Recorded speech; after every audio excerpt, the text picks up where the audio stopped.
guys, napurahan. Nandun kami sa Barangay Katipunan, San Antonio. Nasaan kami ba? Office mismo sa ninyo, doon sa opisina. Barangay Hall. Dito lang pala sa may court. Ito ang court ng Santo Niño. Alam din namin dito guys kasi nandito yung mga best friend ko, yung mga ka-parents ko dati nung nag-aral pa yung mga anak ko. Sinong taga Santo Niño, nandito ang registration ng Comelec. Ayan yung Comelec.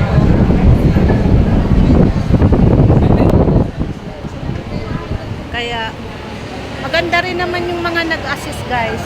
Nako guys, ikukwento ko sa inyo dati nung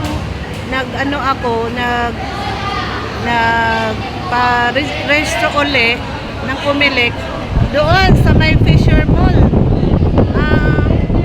Alas 2 pa ako pumila ng madaling araw. Grabing pila guys.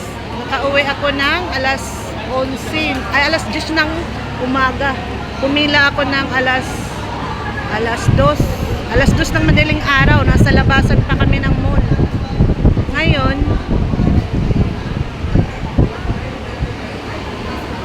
mabuti dito na sa malapit sa barangay namin. Kapit barangay lang kami parehistro.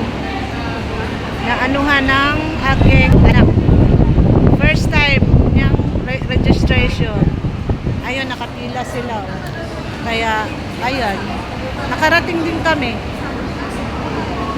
Yun, may sa gate taga-bantay.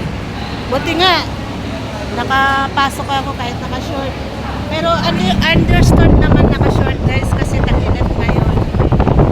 Dumadami nga yung tao guys Mabuti nakaabot kami ng ano pa lang ngayon 10 pa lang yata.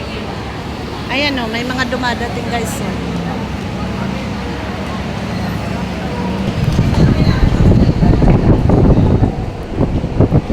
Marami nang dumadating.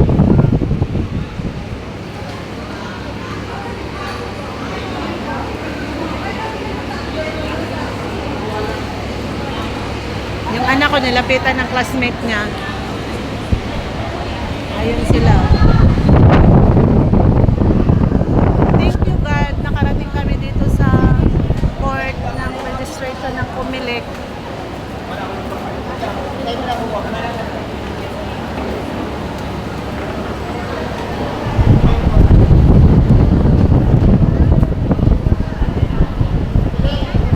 Agano ka?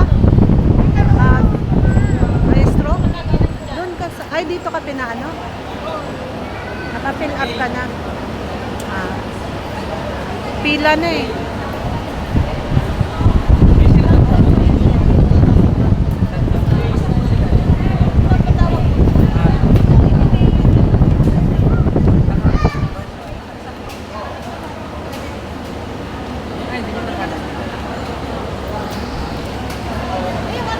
Siguro mga isang oras din siguro antay namin guys.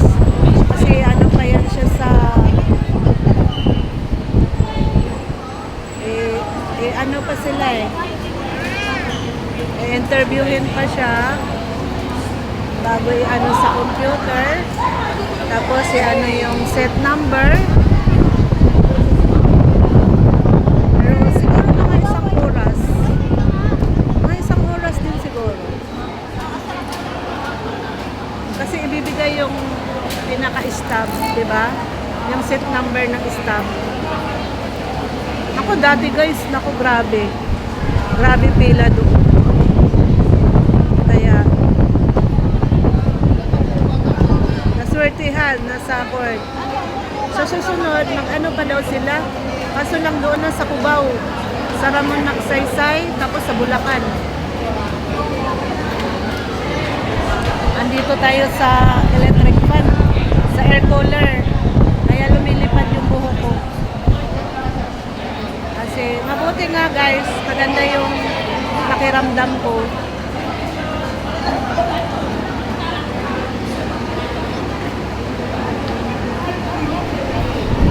Pero nagutom na ako guys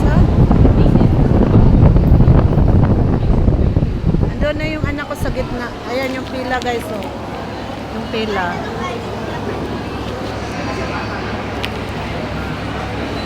Pero marami na rin pumapasok guys.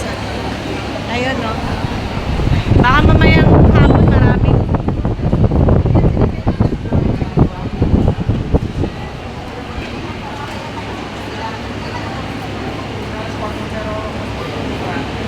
Hanggang ano lang siya guys, alas 4.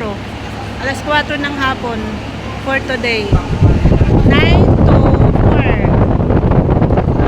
Tama-tama, alas 10 kami dumating dito. Tapos hanggang alas 12. Alas 12, break time. Tapos hanggang alas 4. Oh, hanggang dito na lang ako guys. Kay baka masita tayo kasi pumilik po guys eh. Bye-bye! Ingat po kayo. Sino pang hindi nakasubscribe, mag-subscribe na sa aking YouTube. Doon na sila guys oh. Baka pagbawalan tayo mag-video. Bye-bye! Ingat po sila lahat. At uminom kayo ng maraming tubig kasi mainit pa rin ang panahon. Bye-bye! Lalo na yung mga nasa mga lakaran, nasa highway. Pag inom kayo ng tubig at saka nagdala. Bye-bye!